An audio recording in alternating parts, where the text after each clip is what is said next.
Okay. So tell us your full name and where you are joining us from. I'm Ivan Louis Pino. I'm the founder of Digital Woman Uganda and also the innovator of Mobimocc, gender-based violence platform, and I'm based in Uganda, East Africa. Okay. So what's one thing people wouldn't expect about your daily life? One thing that you shouldn't expect from me is you won't find me in a bar, and then you won't find me quarreling with someone. Good. So tell us a little bit about yourself and your journey. My journey started way back, I think, in 15 years back when I started working with different organizations in the field of ICT for development. Along that way, I started realizing my passion for rural development with use of ICT. And then also, I thought that with my skills, I can do something in the rural parts of Uganda. So what drives your work in civil society or community innovation? I have a belief that if we leverage on technology, we can do some good social work for the rural people, since they are most times they're not inclusive in decisions that are being made maybe by the governments, their own governments. Their voices, especially those in the rural areas, are not being heard. So I thought, how can I amplify their voices and then also change their lives through technology? So when you mean they're not included or inclusive, can you tell me more about that? Okay, for instance, I'll give you an example of the outbreak of COVID-19.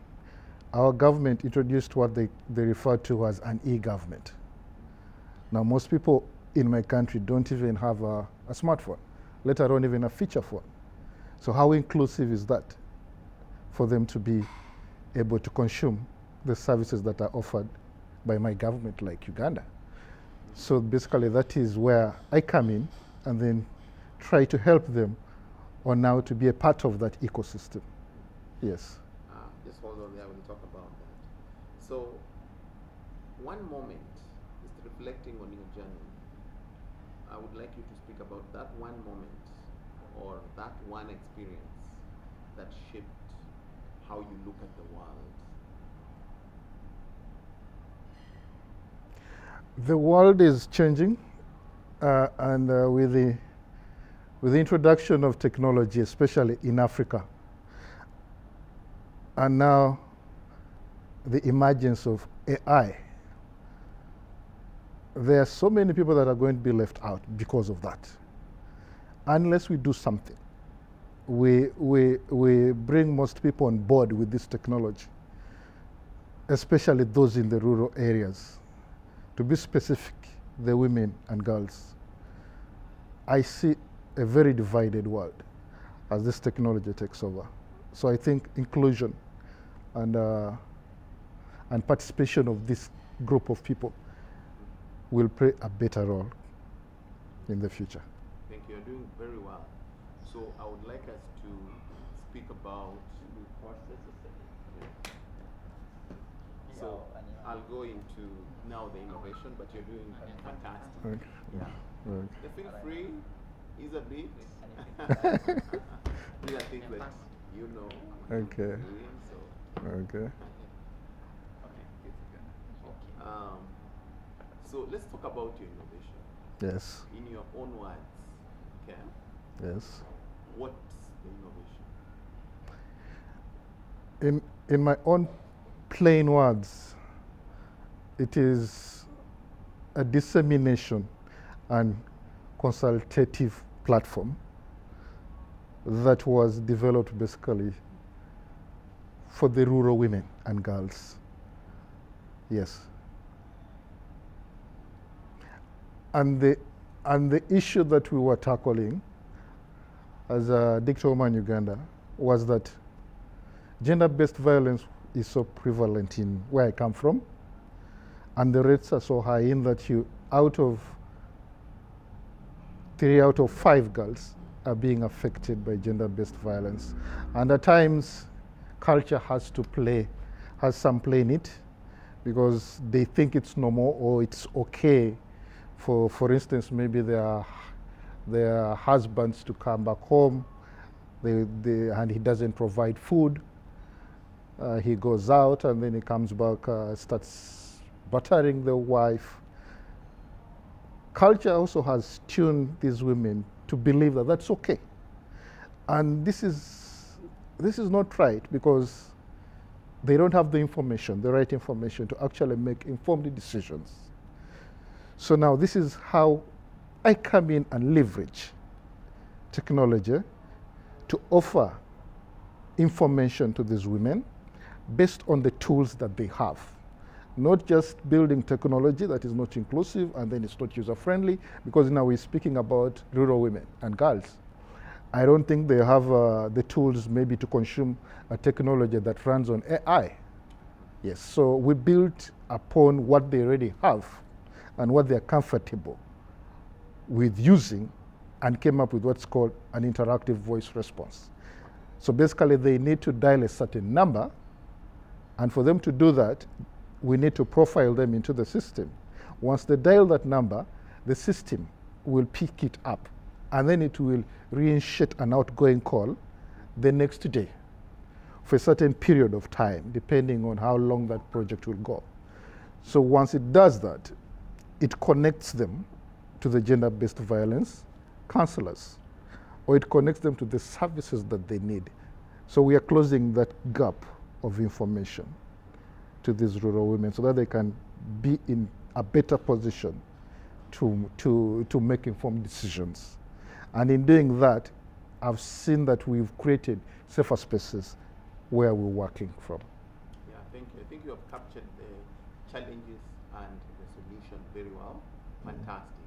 So I just want you to go back to that particular time that you introduced this to the community, and tell me how the community responded to this innovation. By the time we were actually looking at this problem, it was more of like human-centered. We've been with these women, we've worked with them. So it was not that the design is, I wouldn't say the design was all my idea. We worked with them. They had to choose how they want the content consumed, at what time they wanted to interact with the system or with the counselors, or in what language. And then also, now that's what made us make informed decision on what kind of technology that we should develop based on what they've said, and then on what digital tools they have, because they had feature phones then. Where I come from, we call them katochi, the button phones. So we had to only leverage interactive voice response and then create a solution. So you can see that the stages of development, these women were a part of it. Yeah. So in being inclusive, as we developed it, it developed some sort of ownership from the start. Okay. And then also that also builds some sort of sustainability, because they also go out and speak about it.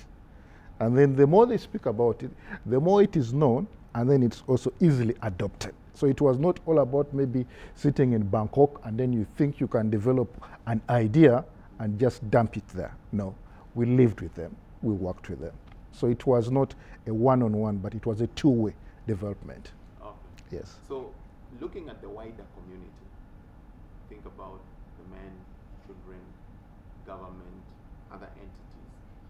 How did they respond to this innovation? We are at a growth stage, I would say. And then also we are looking at scale.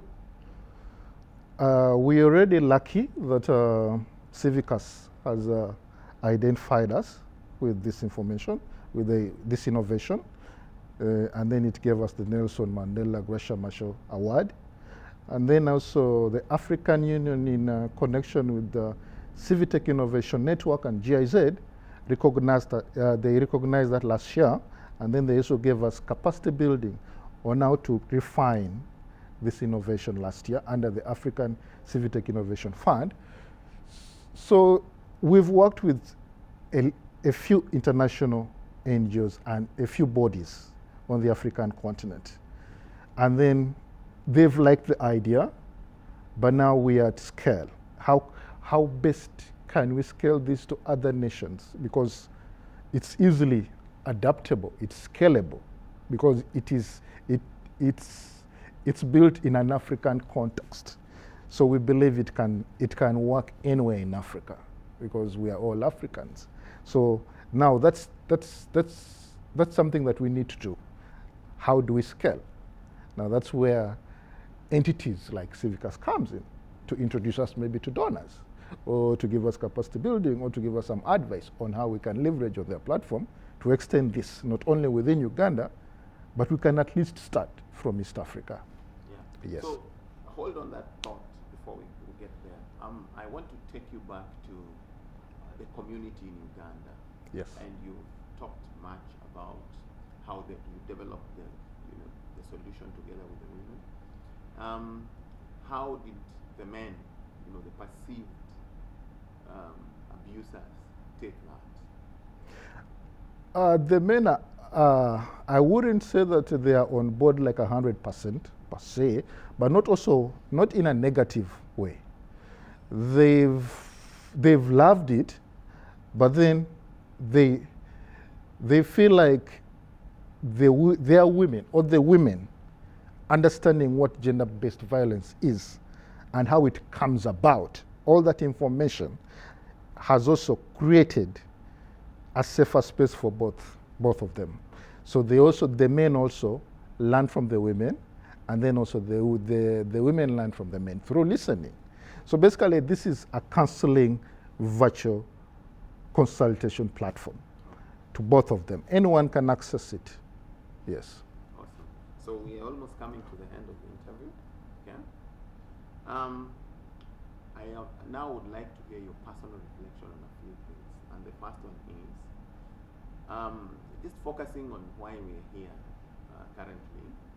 What does it mean for you to be a winner of this Nelson Mandela and Machel Innovation Awards? I wouldn't tell you that I have a word to that, but it is so nice.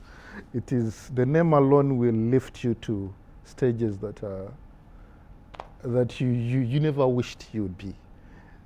The icon Nelson Madiba is he was such a wonderful man. He did so much social good, and then and I believe that the reason why we won it, that is because we were also doing something under the social good for the communities. And it has lifted our profile as Digital Woman Uganda. You can imagine we're a grassroots organization, but here we are trying to create a partnership with Civicus. So we want to leverage on Civicus's platform to even be introduced to a wider network of Civicus, because we alone cannot scale this innovation. At least we've done what we could, and then we need partners to scale. And I believe Civicus can do this. Awesome. Yes. So what message do you have for other people daring to innovate, in this civic space? Innovation is not really about, it's not about maybe earning from it, because I've seen innovators coming up with solutions to make money. To me, it is not about the money. It is about solving the problem. And as you solve the problem, don't own the solution yourself. You need to walk this journey with the end users, because I've seen innovations that are still on the shelves just because they were not inclusive. You just sit somewhere and then you develop a solution for someone you don't even know. It will crash from the onset. So let it be inclusive and let it solve a real problem. Not for cash, but for social good. The money will come. Here I am, I'm in Bangkok. The money has come, but I never developed this because of the money. I was solving a problem. So I believe if at all we are doing something genuine, other doors will open. Yes. Awesome. Fantastic. The very last question I want to ask you is, if you could describe your innovation in one sentence, what would it be? Mobimocc, it is a lifesaver. Yes. Thank you very much. What does people? We are done. We're good. So yeah. What does people power mean to you? We are done.